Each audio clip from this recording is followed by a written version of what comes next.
What a nice day. Being alone in the house, which means I'm most likely gonna have to handle the problem alone. But it probably might be an easy problem. Or is it? What the? Surprise, you thought I wouldn't show up this early? Yeah? Well, guess what? I realized I should probably interact with you more, since after all, I'm supposed to be the main antagonist of your series. But I sort of forgot that it's your series. After all, your side characters have been stealing all your precious screen time away, so I sort of forgot about you as a result. Kind of embarrassing. So I decided to stop by before you decided to make a sequel to Peter Decides to Search for Relevance, or so whatever that video is called. So, Peter, are you ready to be the protagonist again? No. Well, too bad. Because I've been noticing that you've been trying to avoid conflict. As you could have joined the team against me in the cold... No, it wasn't the cold fortress. What was it? The frozen fortress? Yeah, of course, the alliteration. Yes, how could I... As you know, your attacks are ineffective since you're just made out of fabric. So what makes your attacks different from mine? You're still infected by the plot. Unlike me, so my attacks actually matter. Ow!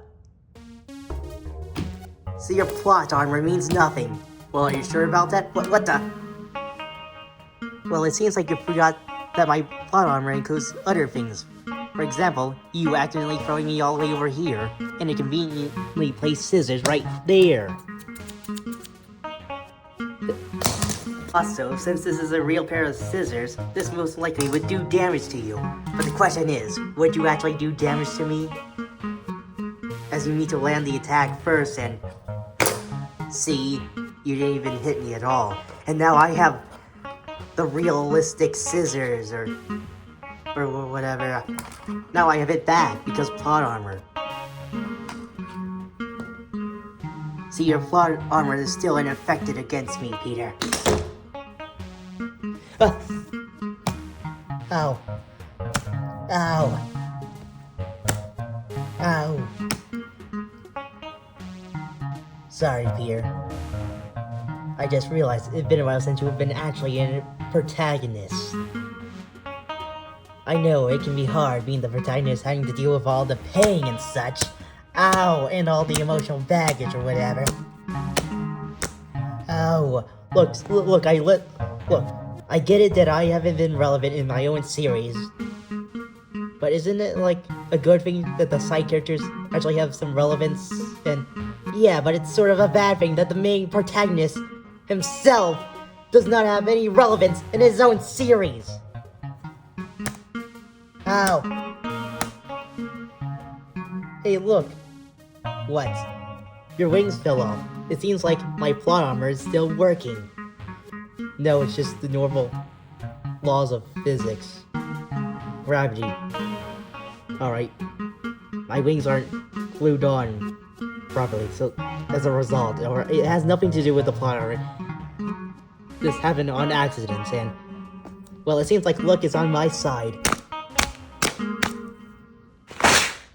Alright, there.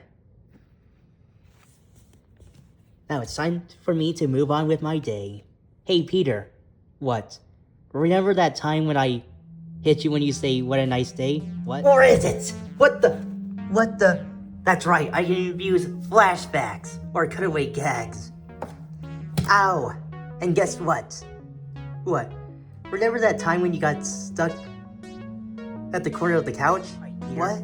Remember that time when you tried to search for the remote? And so you decided to look at the corner of the couch?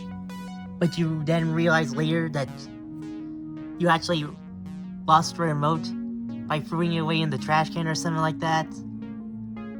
You're probably wondering why you're not doing anything about it. Like, why aren't you doing anything about my existence right now? That's because I wasn't there at that moment, so therefore you can't do anything to me. However, I can do something to you. That's right, and you can't even react to it properly. You're stuck in this flashback or cutaway gag. And there's nothing that you can probably do about it.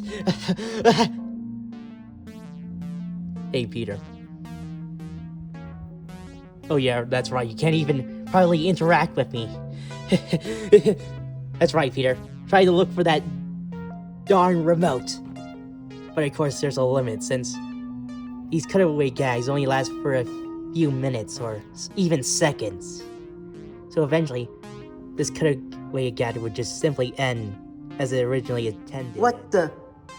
And it seems like time has already passed as I managed to escape from this bag of rice. And now I have the realistic scissors to cut you down, Peter. I mean, technically your regular attacks still are effective against me, so you don't even have to use it. Yes, but this is more effective. Ah! But of course, you are right, Peter. The plot is still holding me back, as I could simply kill you by now, but I didn't. And that's because I'm still held bound by the plot. Sure, I can review some aspects of the plot, but there's some parts that I cannot break through.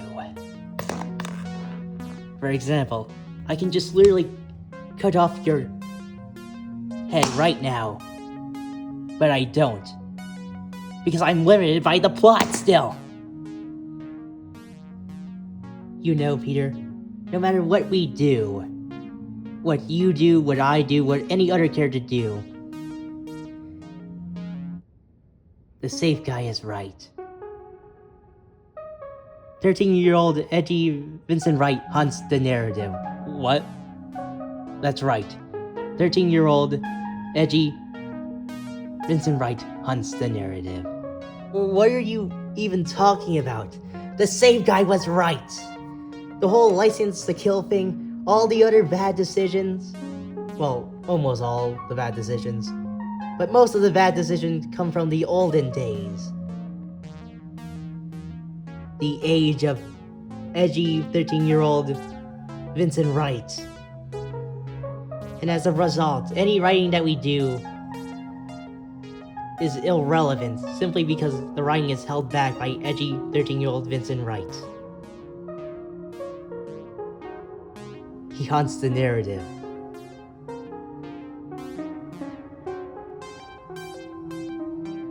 I don't even think you're actually a real person. Yeah, of course I'm not a real person. You're not a real person. No, you're not in that way, but I just feel like you're just another mouthpiece of current Vincent Wright. You know, to discuss the problems that this series has, or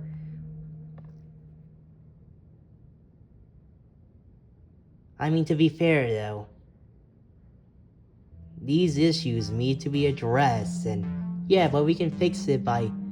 Yeah, we could fix it, but we don't fix it. So start fixing... Yeah, but... it's kind of complicated. The whole license to kill thing, we got an opportunity to retcon that stuff, but no, we didn't retcon that stuff, and now it's baked into the lore or whatever. So we can't just simply retcon it, and then no, it's simply... it's too late. 13-year-old edgy Vincent Wright hunts the narrative. There's nothing we can do. Sure, we can try to ignore the fact that there's bad writing, but ultimately, the bad writing still hunts the narrative. 13-year-old Vincent Wright writing still hunts the narrative.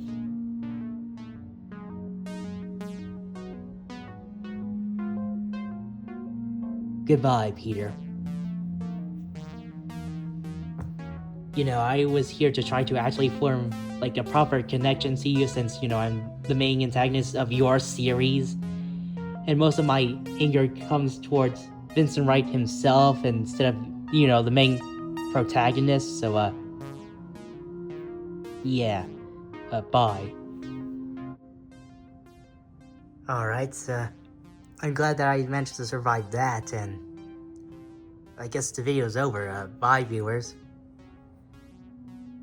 However, you're forgetting one thing, Peter. What? My ultimate attack. Off-screen onslaught. Oh no, I heard about that attack. Oh no.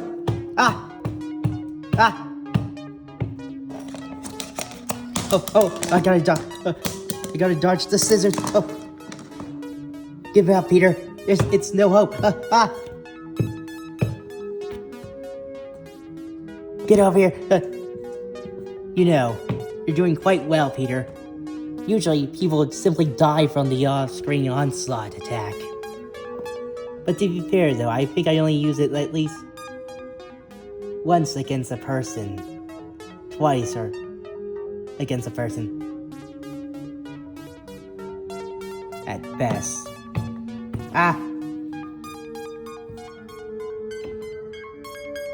But I think it's mostly due to plot armor.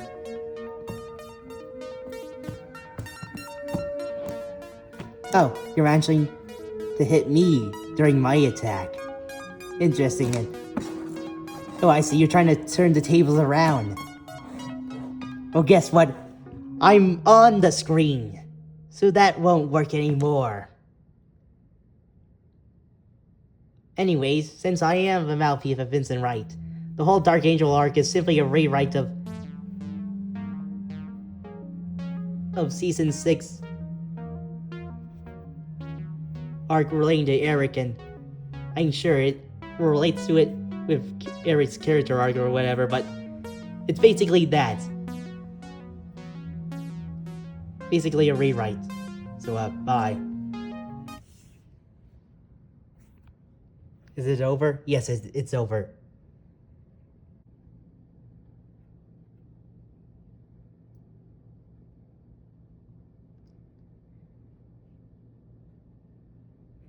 Well, the video is over. Bye, viewers. Thanks for watching. Do you really think 13-year-old edgy Vincent Wright hunts the narrative?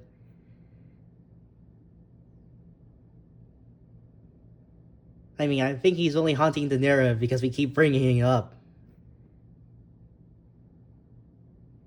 I mean, sure, ignoring something is bad, but... Come on, let's just move on, can't we? Can we just move on from that?